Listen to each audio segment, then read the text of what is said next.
برای گذشتن گرانیت از مسکو تا قزاقستان کمپانی ما برای کمپانی ما شما را برده ساخت سلامت و میارند. ماشین‌های زمانوی دارای وای فای بیپل. خوبی کمپانی در است که شما را برای گرفتن حجت‌ها هم کمک میکنه. شخصی که اینا کانال ببیند گپ زنم 500 روبل سکیتکا نمرش در روی اکران حتما زنگ زنید.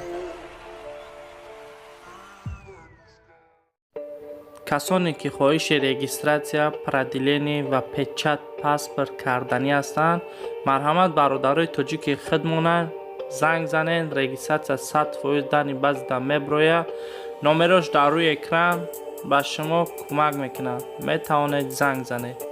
سوراغا مترو لیوبلینا.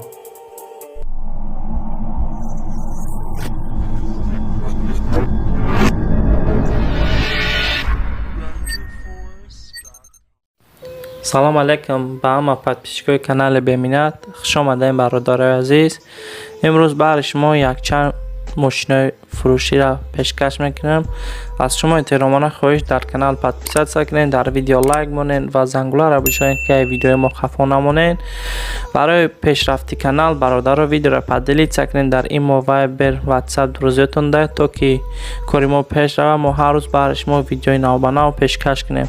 شخصایی که اگر خانه یا اینکه زمین یا اینکه ماشین فروشی داشته باشد میتوانند با همین نمره که در روی اکران شما است میتوانند به آنها روان کنند. ما نصیب کرده در ویدیو آینده میپرتویم. خیلی ویدیو را تماشا میکنیم و لایک باباگی را فراموش نمیکنیم.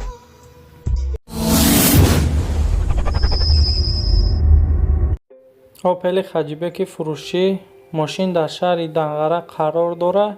نرخش 22000 سومانی در حالت خوبه. نمرش در روی اکران میتوانید هم صحبت چین. اگر یگان چیز نفهمیدین میتونین این برادر بپرسین. برادرها مرسدس بنزی فروشی سالی براریش 1995 موتور د در نویه همدانی قرار داره. برادرها نرخش باشه 30000 سومانی با سودا میشوه. نمرش در روی اکران میتونین به این برادر زنگ بزنین. اگر یکم چیه نفهمین امی خیلی به این برادر بپرسین.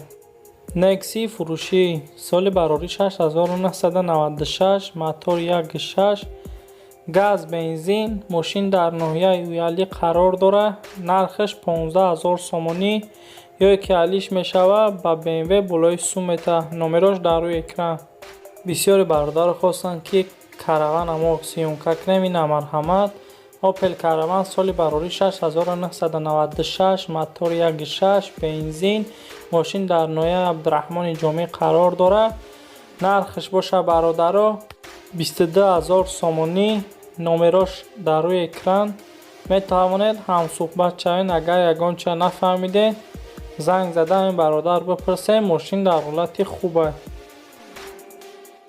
بسیار برادر خواستن که ما اسرجی را کمیره کنیم. این مرحمت اسرجی سال براریش 1998 موتور 1.6 گاز بنزین ماشین در حالت خوبه. داکومنتاش تمام شده. نرخش 26000 سومانی.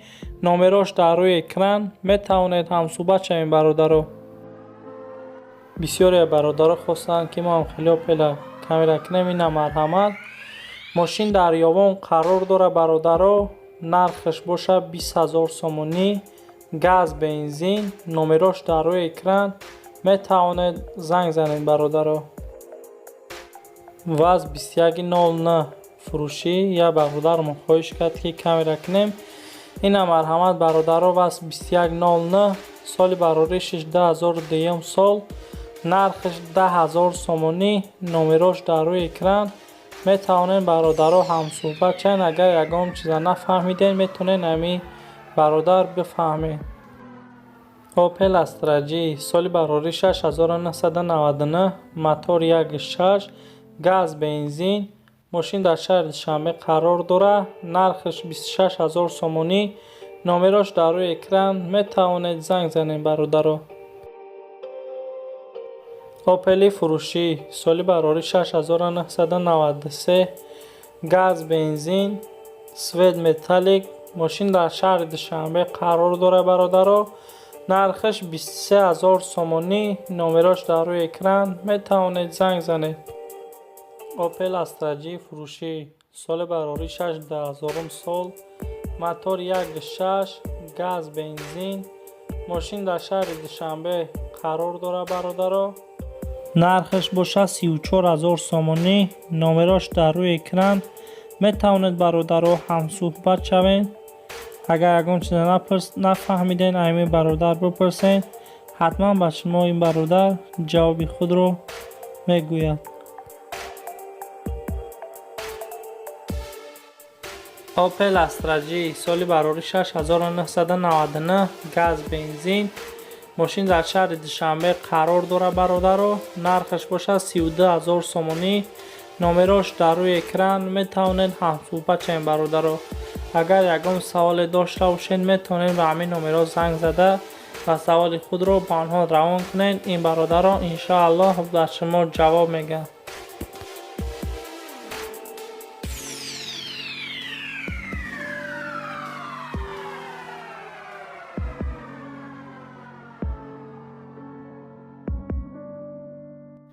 مرحمت برادرها، کمازی فروشی نمراش در روی اکران. میتوانید زنگ بزنید و خریداری کنین. ماشین در حالت خوبه برادرها.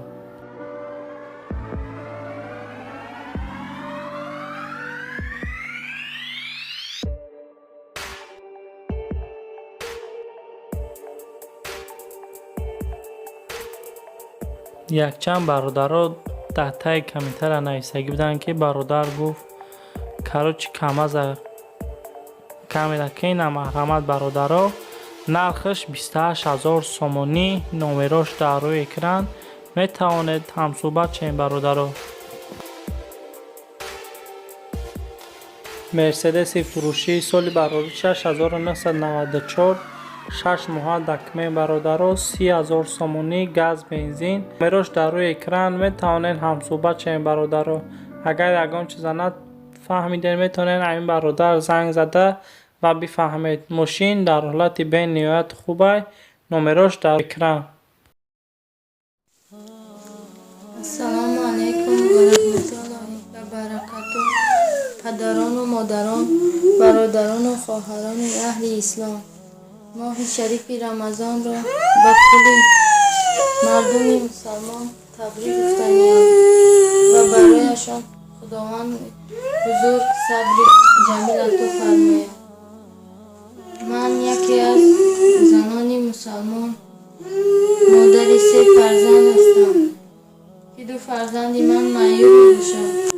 یکی 9 ساله و دیگرش 5 ساله. فرزندان من بیماریشان DCP است. از سبب امکانیت نداشتن نمیتوانم طبابتشان را دوام بدهم.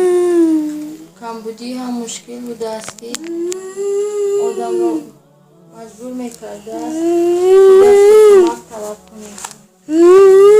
هر کس تواند حداقل چنین قوت و توانایی کمک کند. کسانی که کمک کرده نمیتوانند یک کف دعایشان را دریغ نداریم، زیرا دعای غریب مستجاب است.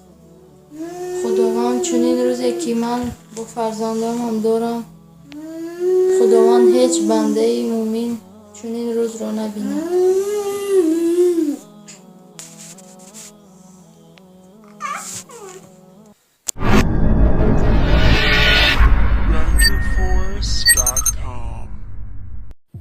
به همین ویدیو امروزه ما برادرها به انجام رسه. چند قیمه تونیم برادرها های دستان چند قیمه همی کودک معیوبه کمک کنین. دمای شریف رمضان خدا با یک تونه صد میکنه. نمراش در روی اکران برادرها. اگر که یگان تد باور نکنی زنگ بزنین ای حال همی کودک ها به خبر باشین.